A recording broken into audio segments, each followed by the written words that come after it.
recently has said that he would like his healthcare plan to have healthcare for everybody. Right. The CBO score yesterday seems to indicate that that's not the case.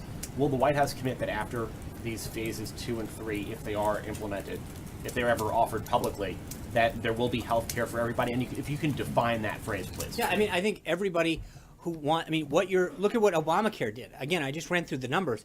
You've got 30 plus million people of a Obamacare mandated under penalty of law that you had to have health insurance.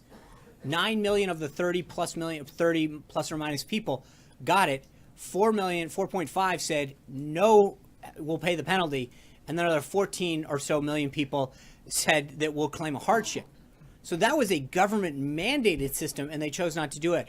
I think that in many of these cases, that if people were given the choice and the option to get a plan that sought their needs, was tailored to what they wanted, that wasn't forced down their throat, that didn't give them services they didn't want, and brought down costs. I read you some of the stories of the individuals. I mean, we've seen tremendous growth from people who got a reasonably priced plan on the individual market, $119, $150 a month, which I think for people who aren't getting their services through Medicaid because of their financial situation, for many middle-class families, while that's still a struggle, it's an attainable goal in many cases. When you're talking about $350, $500 on the individual market, that's a huge chunk of somebody's individual take-home pay. And I think that getting a process that we have down that levels the playing field allows people who aren't getting it through an employer-based system to get a tax credit that at the same time lowers cost and creates more competition and choice, is actually going to give more people the option to have health care and to give more Americans that ability. I mean, right now they're choosing not to do it.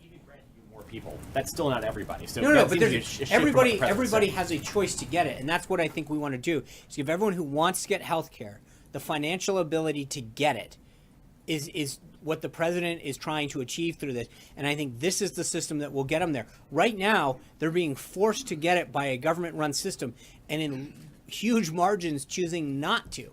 I think that's the system. And by the way, they're getting a system that's failing and that is collapsing on its own and is only going in the wrong direction with higher prices, higher premiums, higher deductibles, and lower choice. I mean, that's what you've got now. If you're an American citizen on the Obamacare exchange, you're paying more, you have a higher deductible, and your choice is going down.